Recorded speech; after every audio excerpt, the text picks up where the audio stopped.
Hej wszystkim! W dzisiejszym odcinku powiem Wam, jak prawidłowo przygotować otwór okienny pod ciepły montaż okien. Okna mam 119 na 116. Trzeba zmierzyć otwór.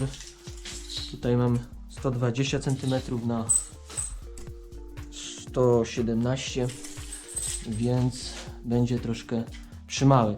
Trzeba będzie poszerzyć. W moim przypadku są zastosowane tutaj pustaki ceramiczne, więc z żebrami one są, to właśnie 3 cm wychodzi mi do pierwszego żebra, więc tyle będę ciął. Wtedy luzy tutaj między oknami będą po 1,5 cm. Będę ciął z tej strony, ponieważ belkę nadprężową mam tutaj bardziej wysuniętą, 20 cm, a z tej strony jest 17, więc pasuje z tej strony wyciąć. Zaznaczam 12 cm od tej linii tutaj i z drugiej strony 12 i za pomocą poziomnicy rysuję tutaj linię. O. Idealnie. Grudzimy trochę.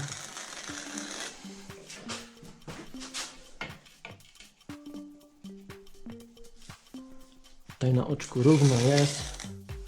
Najpierw będę ciął z tamtej strony. Tutaj również odmierzyłem 3 cm do wgłębienia pustaka. Tutaj mogę pokazać jeszcze, jak można przenieść wymiar od linii, którą będę później wyznaczał poziom 0, przenieść na zewnątrz. Przykładam poziomnicę, znaczy równo jest, o, na oczku. Rysuję kreskę i od tej kreski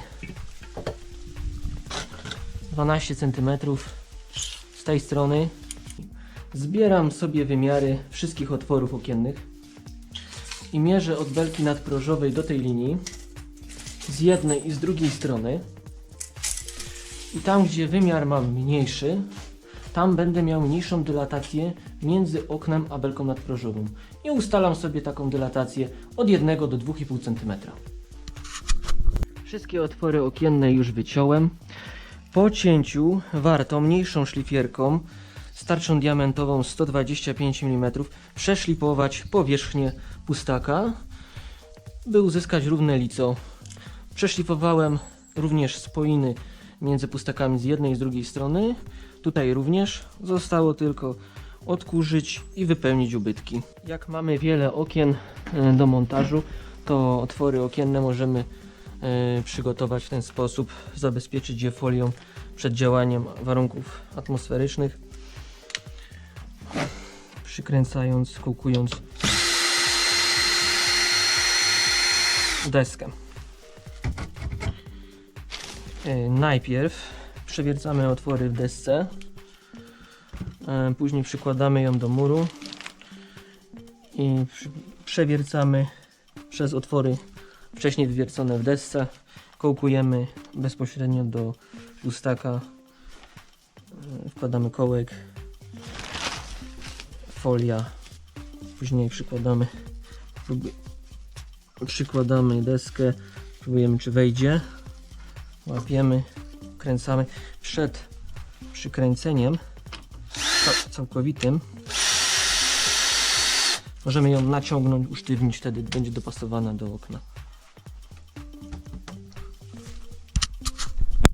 Szczeliny i ubytki wypełniał będę zaprawą cementową proporcji objętościowej suchego materiału 1:4. Proporcje można będzie znaleźć w opisie. Ja tutaj użyję zaprawy plastycznej. Rozrabiam 1/4 worka, czyli niespełna 5 litrów cementu klasy 32,5, cement dwójka, do murowania i do tynków. Piasek 19 litrów płukany, frakcja od 0 do 2 mm. Plastyfikator 2 gramy. Tak go zrobiłem, tak mi wyszło. Z plastyfikatorami trzeba dobrze czytać etykietki, ponieważ niektóre daje się z wodą zarbową, a niektóre po wymieszaniu składników. Dodam również włókno szklane, ponieważ mam tutaj większe ubytki, na pewno lepiej mi to zazbroi. Wlałem tutaj 2 litry wody. Będę mieszał razem z włóknem. Na początek trzeba dobrze zmieszać cement z piaskiem na sucho. Będę wsypywał po prostu piasek.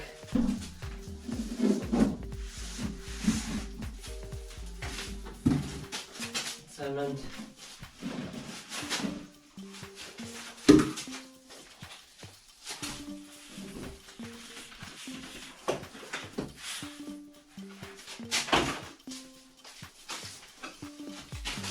I dokładnie to trzeba wymieszać.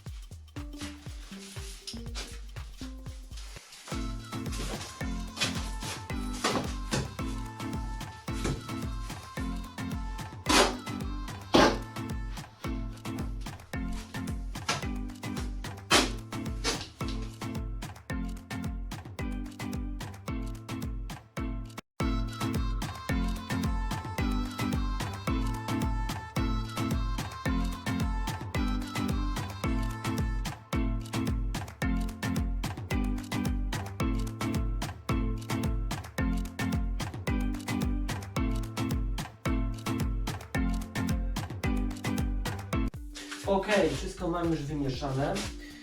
Teraz będę wlewał wodę z włóknem do suchej mieszanki. Plastyfikator.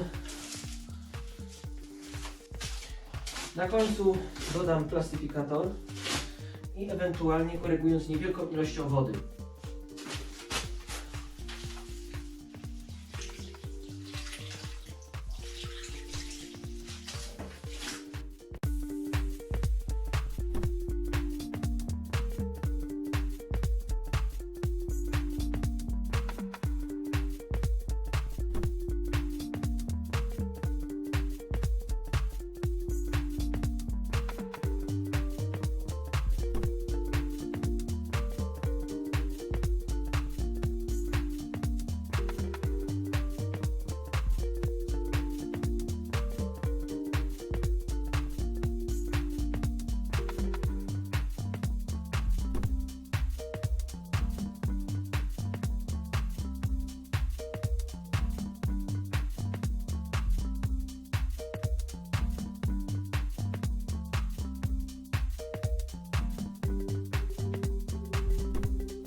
Ok, zaprawa wymieszana już. Lepiej dodać, korygując niewielką ilością wody, później tę wodę dodać, gdyż piach może mieć już w sobie wodę, może być wilgotny, mokry i wtedy będzie za dużo. Po skończonej pracy należy dokładnie wyczyścić. Przestań wodę.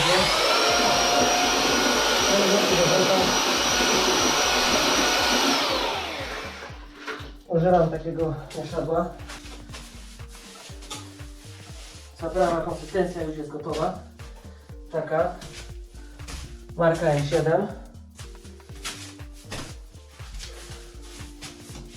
Przed aplikacją należy zbliżyć wodą, pędzlem lub spryskiwaczem.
trzeba dobrze wepchnąć otwory, żeby dobrze wypełniły, to później łatwiej będzie kółkować tutaj okno.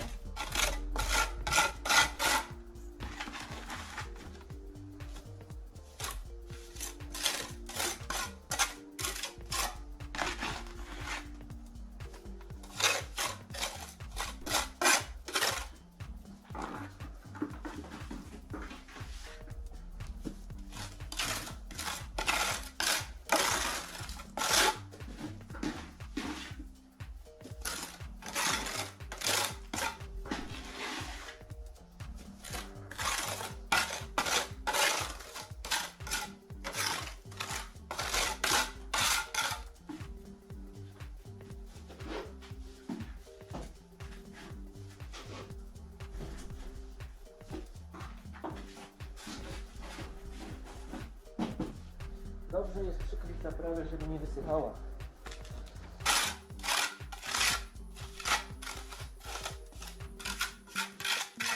Tutaj wyrównałem.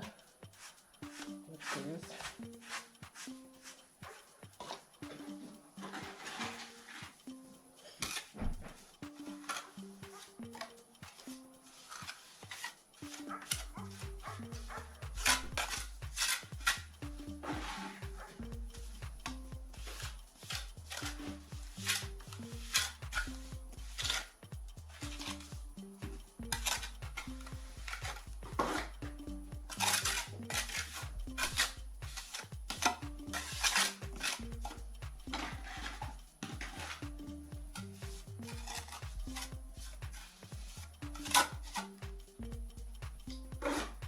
Poczekam chwilę, za czym wyschnie.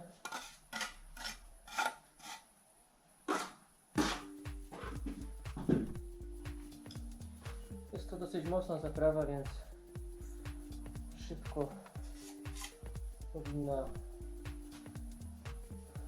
wiązać.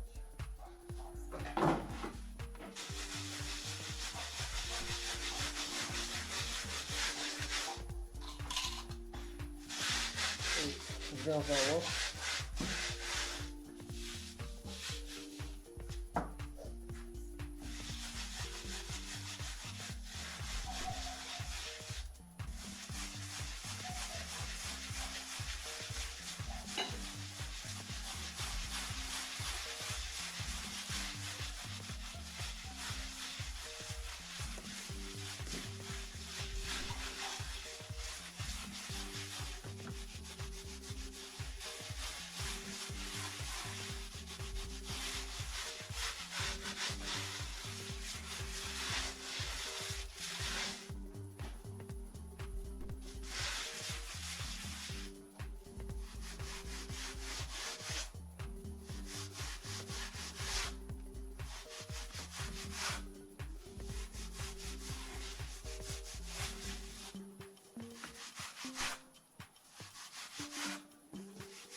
I z tej strony mam już gotowe. Teraz przejdę na drugą stronę. Tutaj również będę wypełniał. Jest tylko wodą.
Odeschnie również. Wygładzam. Jestem packą styropianową. Tutaj mam taką z gąbką. Zacieram na ostro.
Odstawienie siatki jest gotowe.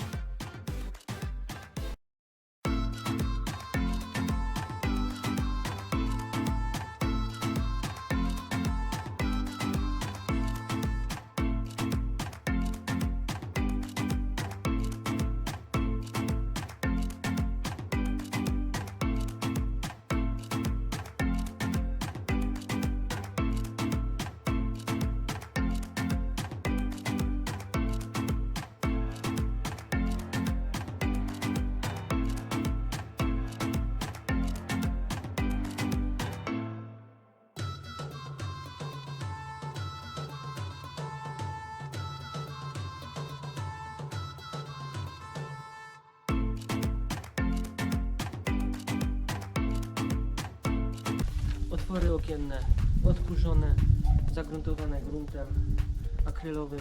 Jak wyschnie, będzie można tapiać siatkę. Pokażę, jak prawidłowo wyciąć siatkę. Zrobiłem sobie wcześniej stół z desek. W ogóle siatkę z włókna szklanego powinno wycinać się na takim stole, nie bezpośrednio gdzieś na rusztowaniu. W ten sposób można zawsze wyciąć równe paski. Tam już sobie wyciąłem. Siatka z włókna szklanego o gramaturze 160 gramów na metr kwadratowy. Odmierzam sobie tutaj paski.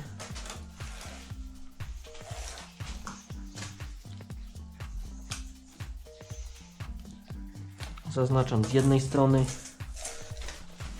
z drugiej.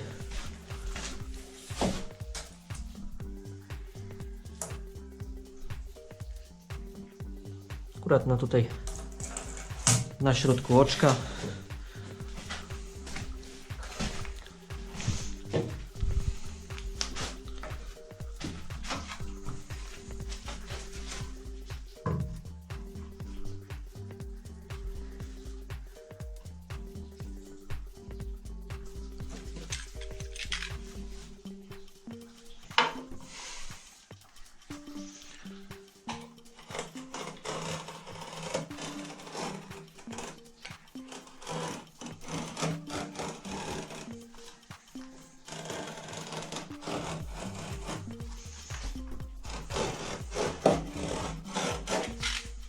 I gotowe. Teraz mogę ciąć po długości, różne wymiary, jakie mi potrzebne. Na przykład takie nieduże kawałki, czy te pod kątem 45 stopni w narożnikach okien. Wycinam tutaj paski 17 cm, tak około. 17 cm.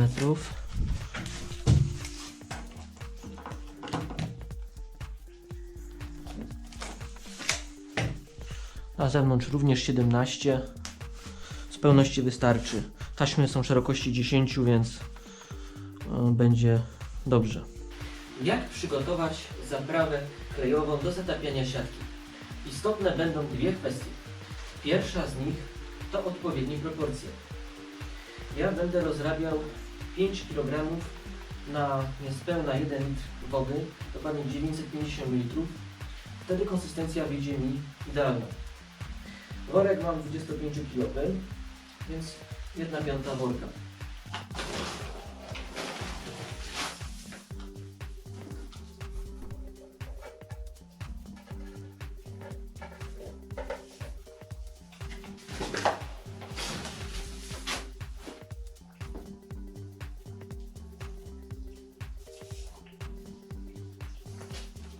Przy włączonej wadze wsypuję proszek i zapisuję.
I tak aż wyjdzie mi 5 kg.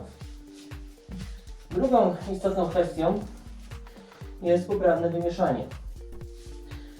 W zależności jak ktoś sprzętu używa, ja mam tutaj młotowiertarkę udarową albo wiertarkę, to są niskie obroty i tak mieszam.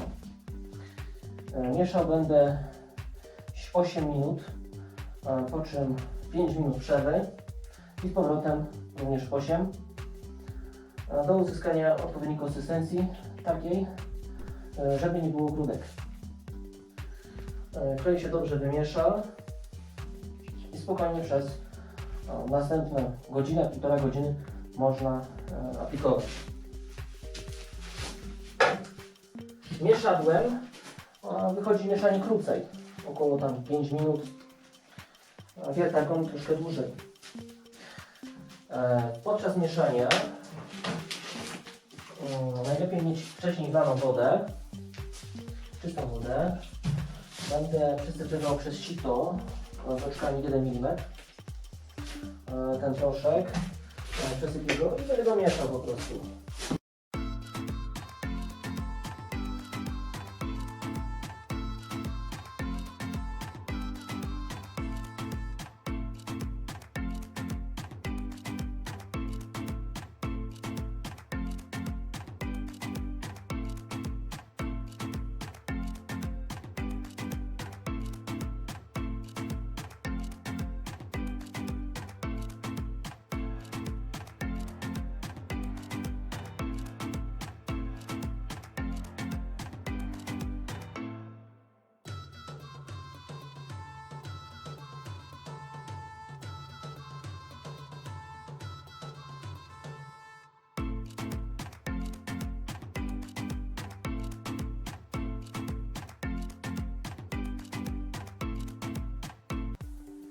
Chwilę poczekam, minimum 5 minut.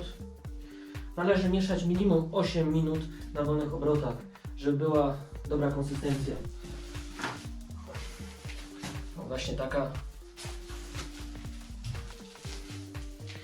Mieszać należy na niskich obrotach, ponieważ gdybym mieszał na wysokich, szybko by mi wiązała i aplikacja byłaby dużo krótsza.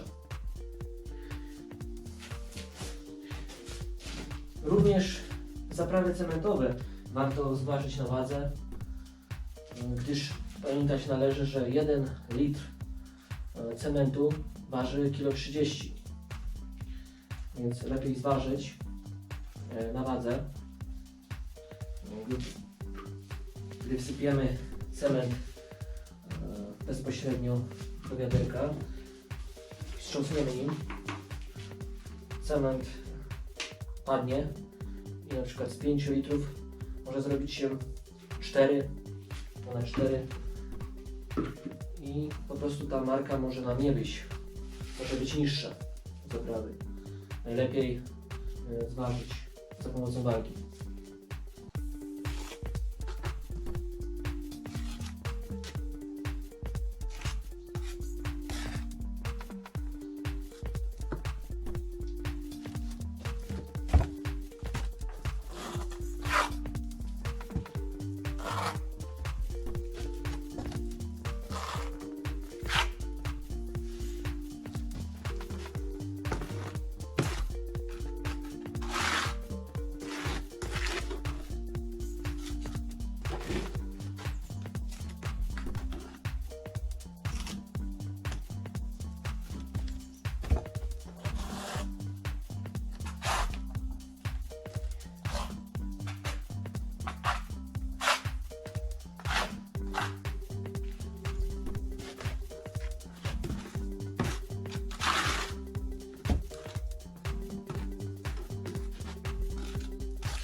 Do kleju nie dolewam już żadnej wody, tylko ewentualnie mieszam.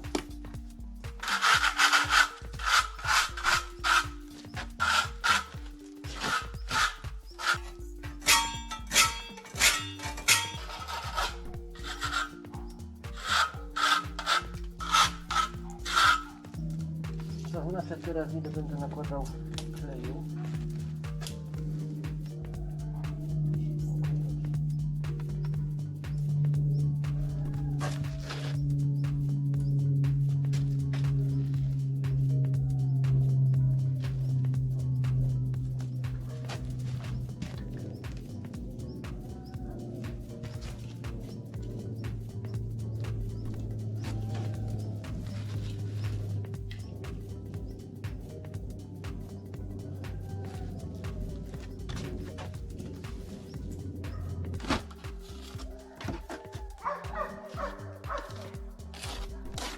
Nakładam około 2/3 pasy i nakładam suche na mokre.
Taka konsystencja.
Teraz pacą zębatą 8 na 8 mm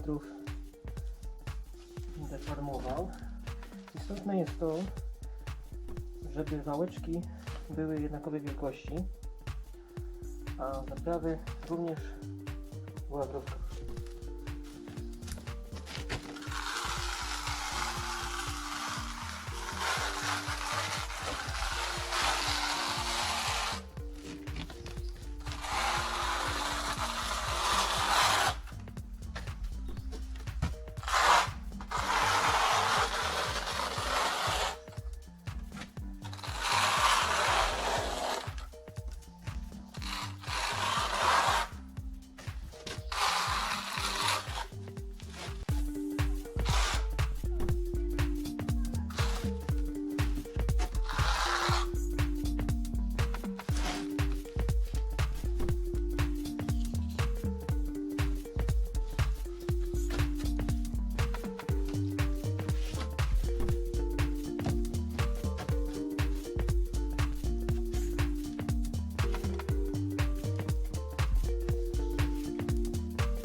Ok.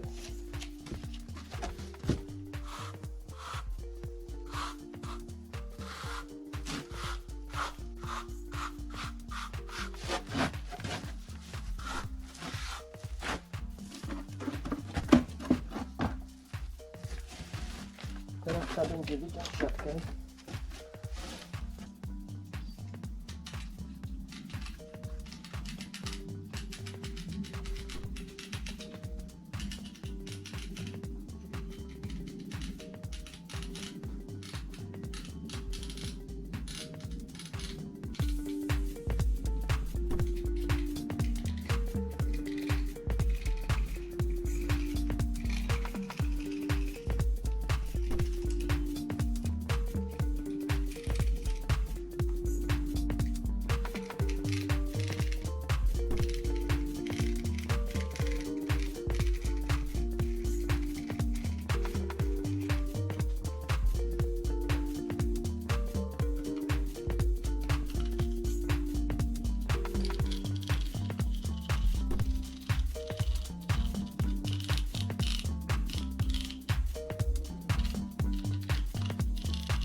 Tutaj robię zakłady 10 cm.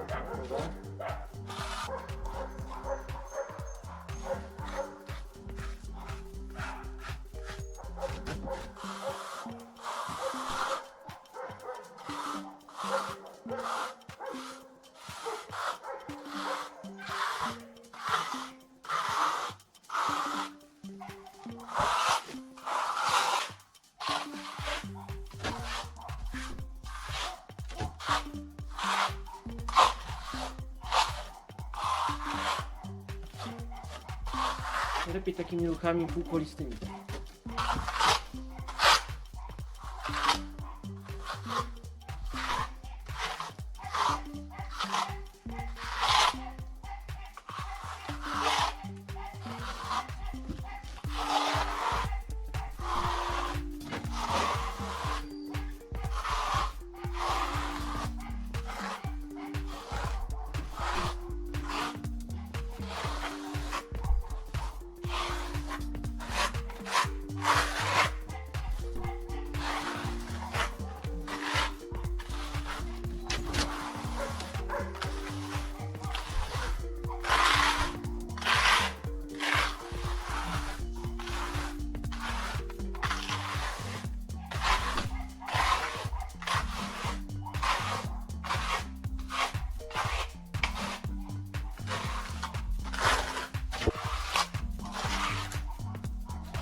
Jak widać 5 kg proszku mi tutaj starczyło.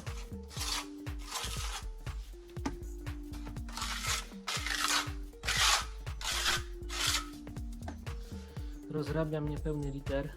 Stosuję się do wartości podanych na worku na pakowaniu. W moim przypadku jest to klej do siatki do styropianu. 5 litrów, od 5 do 5,5 litra na cały worek. Więc stosuję się do 5 litrów na cały worek.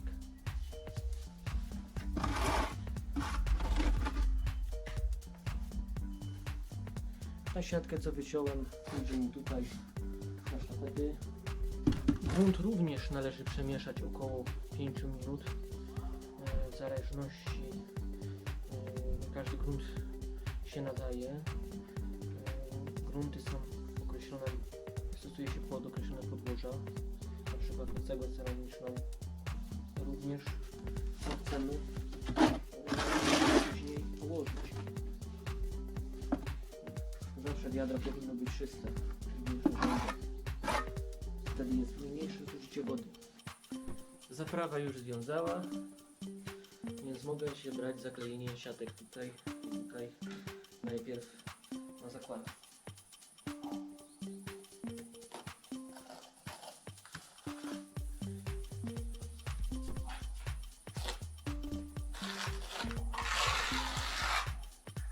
Zaprawa klejowa musi być mocna. Pata się powinna trzymać. Ciężko oderwać. No. Wtedy wiemy, że siatka na pewno będzie dobrze przyklejona.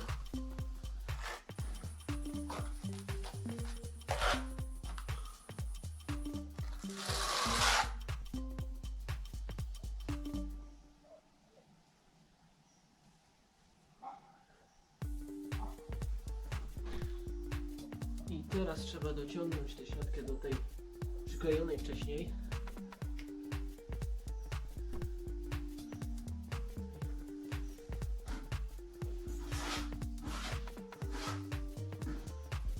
Docisnę do rogu.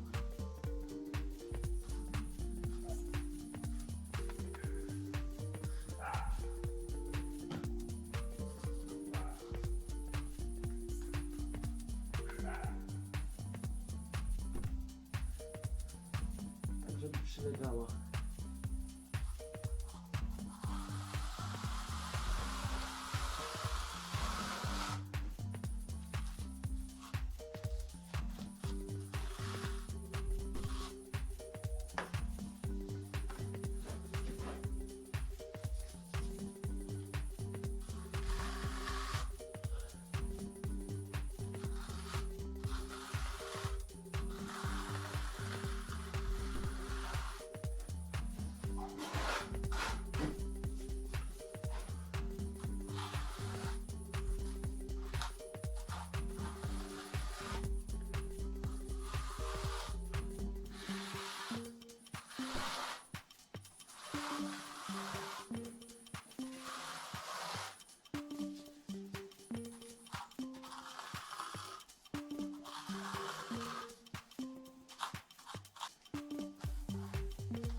Ok, górę mamy już z głowy. Teraz biorę dół.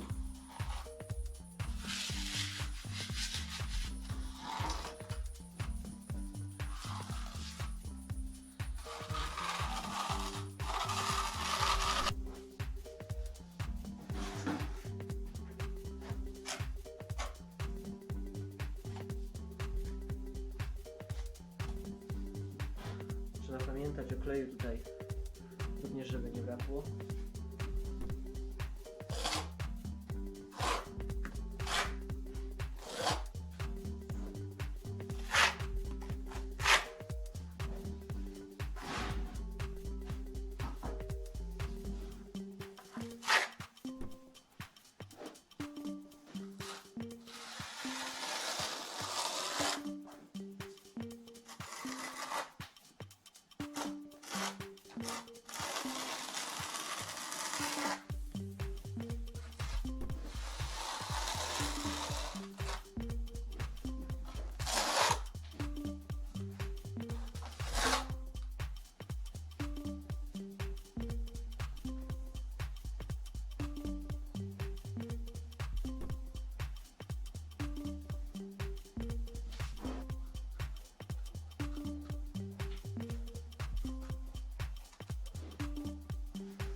Nie może też ta siatka wystawać.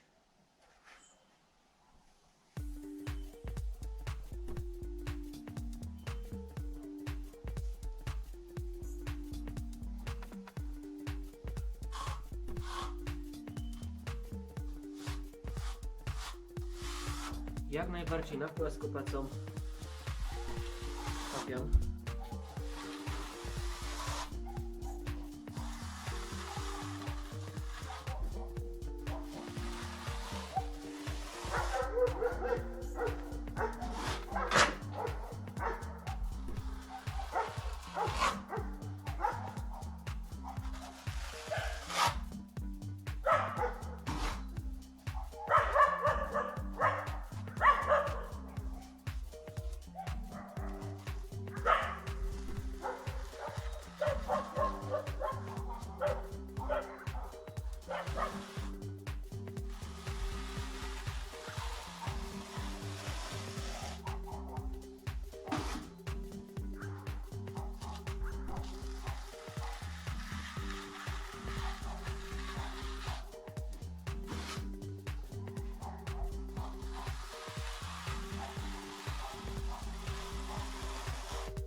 Jak podeschnie, będę tutaj kleją.